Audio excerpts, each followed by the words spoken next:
सुनिए, जरा देखिए ना। हाँ बताओ क्या हुआ। मैं कैसी लग रही हूँ? अच्छी लग रही हो। अब चले, लेट हो रहे हैं। ये क्या बात हुई? आप कभी मेरी तारीफ नहीं करते।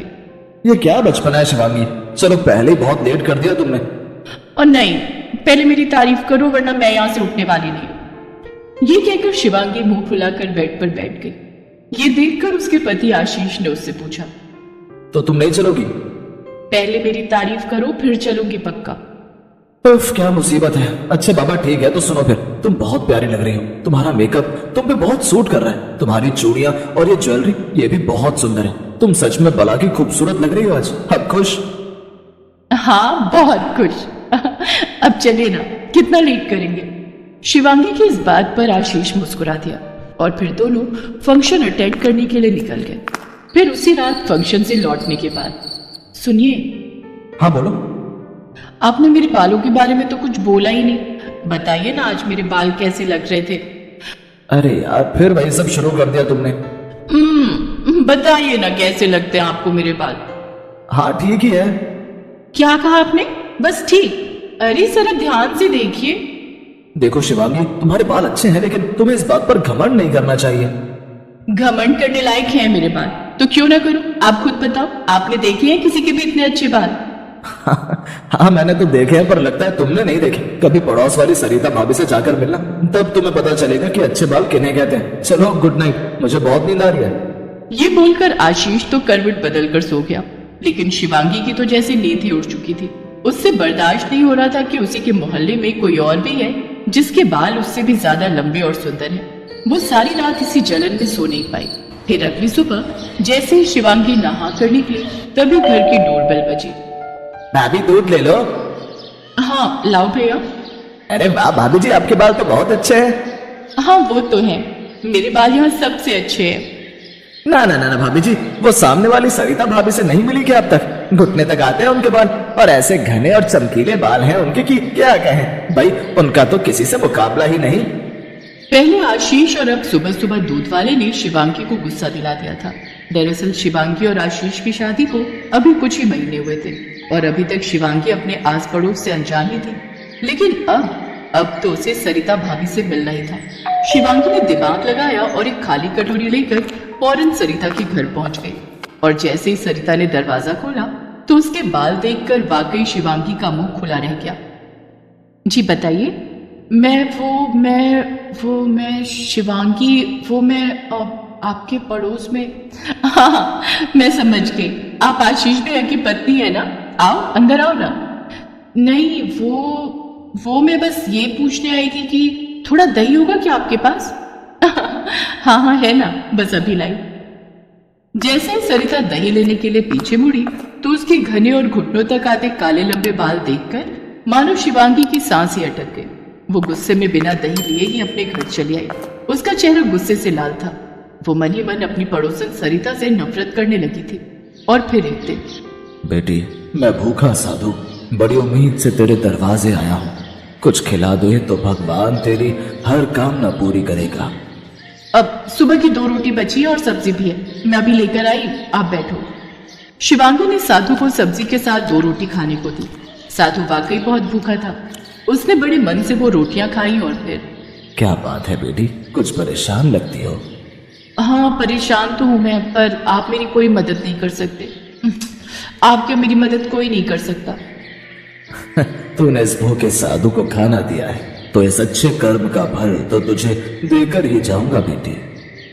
इतना कहकर साधु बाबा ने अपने झोले में हाथ डाला और फिर उसमें से कुछ निकालकर शिवांगी के हाथ पर रख दिया, जिसे देखते ही शिवांगी मुंह बनाते हुए बोली, हैं? ये क्या? एक अखरोट, इसका मैं क्या करूं?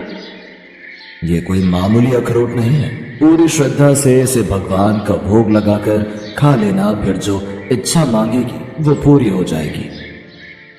है? सच में क्या? जो मैं चाहूं वो हो जाएगा? हाँ जो तू चाहे, लेकिन हाँ ठीक है बाबा, मैं समझ गई। अब आप जाओ, मुझे जाकर पूजा करनी है। शिवांगी ने साधु की पूरी बात सुने बिना ही उनके मुंह पर ही दरवाजा बंद कर दिया।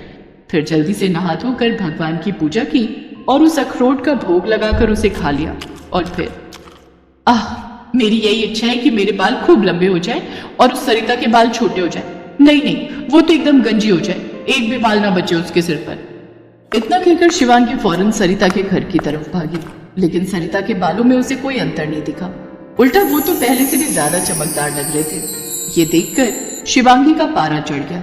फिर उसका ध्यान आसपास खड़ी औरतों पर गया जो उसे देखकर हंसे जा रही थी। तब जाकर शिवांगी ने खुद पर गौर किया। उसे अपना सिर बड़ा हल्का महसूस हुआ। उसने फौरन घर जाकर शीशा देखा तो उसकी आंखें फटी की फटी रह गई। असल में उसकी इच्छा पूरी तो हुई थी, लेकिन वैसे नहीं जैसे उसने चाहा था। यहाँ शिवांगी के सिर पर बालों का नामो निशान तक नहीं था। हे भगवान, ये क्या हो गया? मैं उस ढोंगी बाबा को छोड़ूंगी नहीं। शिवांगी ने अपने सिर पर एक कपड़ा बांधा और फौरन उसी साधु की तलाश में निकल पड़ी और थोड़ी ही देर में उसकी ये तलाश खत्म भी हो गई। अरे बेटी, ये सिर पर कपड़ा क्यों बांध रखा है तुमने? ढोंगी कहीं के, देख तूने मेरे बालों का क्या हाल किया। इतना कहती शिवांगी ने अपने सिर से कपड़ा हटाया तो उसे गंजा देखकर साधु भी हैरान रह गया। कहीं तूने अखरोट खाकर कोई गलत इच्छा तो नहीं मांग ली? मतलब किसी भले मानस का बुरा तो नहीं चाहा तूने? मैं तो तुझे कल ही ये बात बताने वाला था, पर तूने मेरी बात पूरी नहीं सुनी। साधु की बात सुनकर शिवांगी को उसकी गलती समझ आ गई। बाबा कुछ तो करो, मैं ऐसे नहीं रह सकती। मेरे बाल मुझे लौटा दो। मैं कुछ नहीं कर सकता। हाँ, जिसका तूने बुरा चाहा अगर वो तुझे माफ कर दे तो शायद तेरा प्रायश्चित हो जाए। इतना कहकर साधु बाबा वहां से चले गए और शिवांगी उल्टे पांव रोते हुए सरिता के पास पहुंची और उससे एक सांस में सब कह दिया। सरिता एक भली औरत थी। उसने शिवांगी को गले लगाकर उसे माफ कर दिया। फिर अगले ही पल शिवांगी के बाल वापस आ गए। उस दिन शिवांगी एक बार फिर खूब अच्छे से तैयार हुई। बस फर्क ये था कि अब उसके मन में न किसी के प्रति जलन थी और न ही खुद पर घमंड, और इसीलिए वो कहीं ज्यादा सुंदर लग रही थी।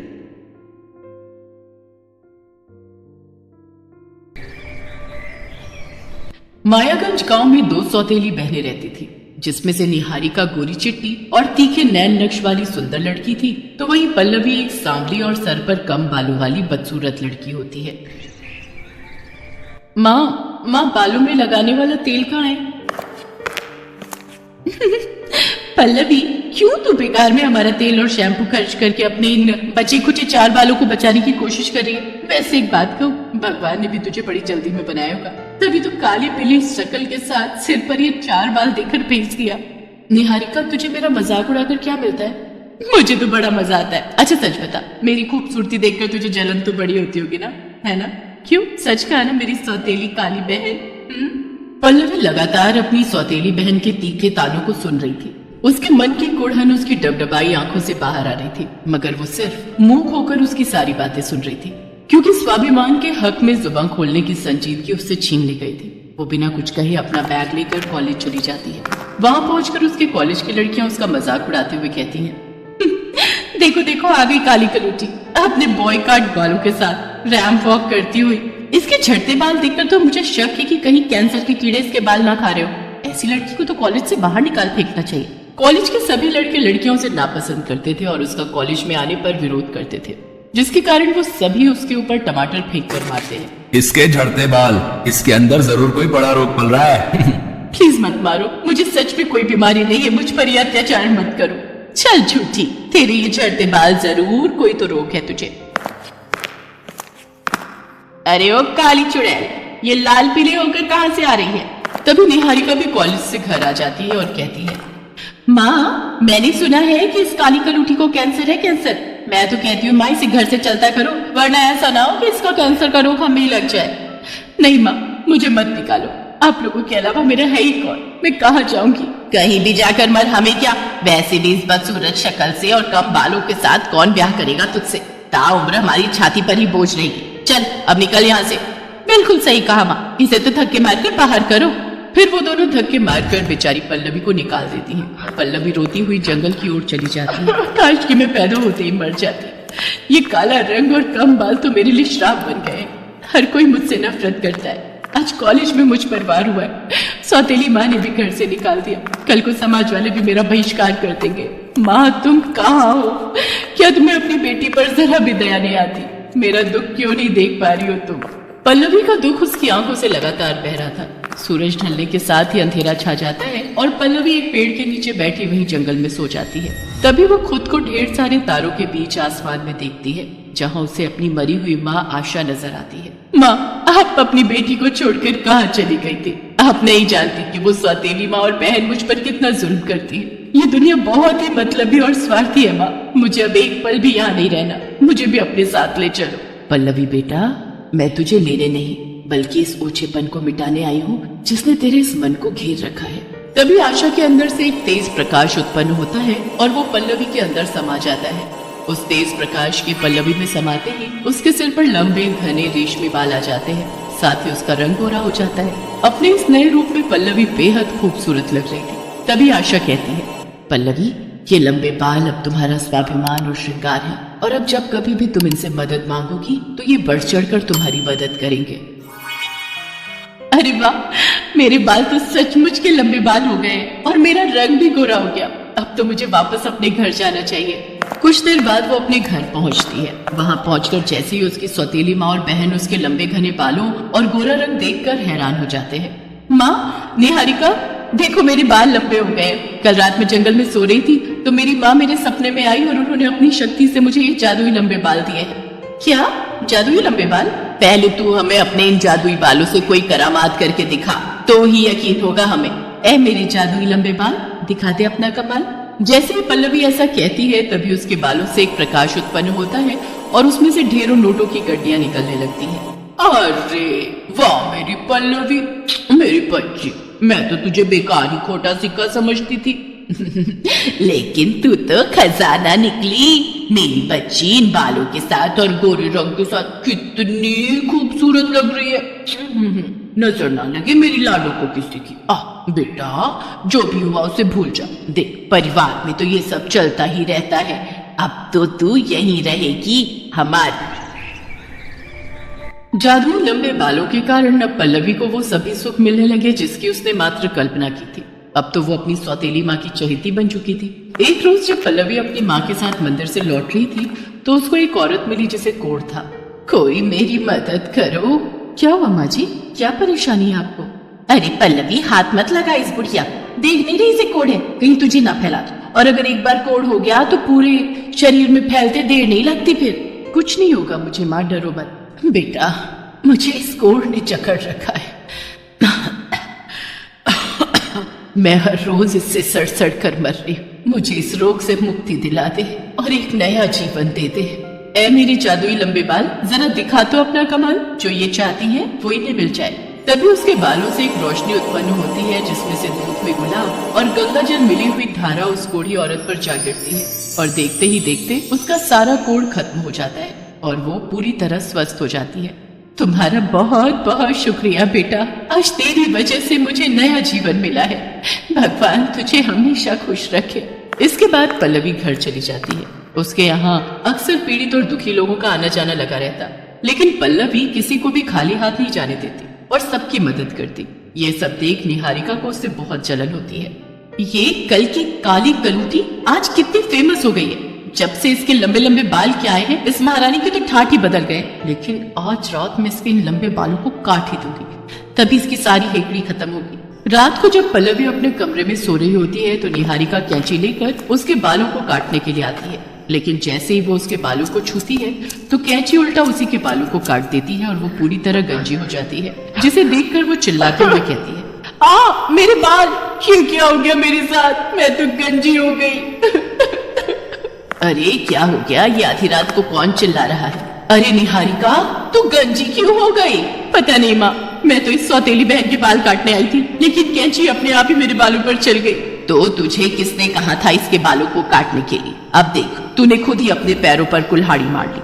निहारिका, काश तुम समझ पाती कि जलन सिर्फ नुकसान ही करती है। मैंने तो हमेशा तुझे अपनी सगी बहन की तरह प्यार किया है, लेकिन तुमने हमेशा मुझसे बैर रखा और अपने अंदर अंगार भरती रही। इसी कारण आज तुम्हें ये सजा मिली है। पल्लवी की बात सुनकर निहारिका का सिर शर्म से झुक जाता है और वो फूट फूट कर रोते हुए पल्लवी से माफी मांगती है। पल्लवी उसे क्षमा कर देती है और अपने जादुई लंबे बालों से उसके सिर पर फिर से बाल ला देती है। इसके बाद कामना और निहारिका पल्लवी को खूब प्यार और सम्मान देने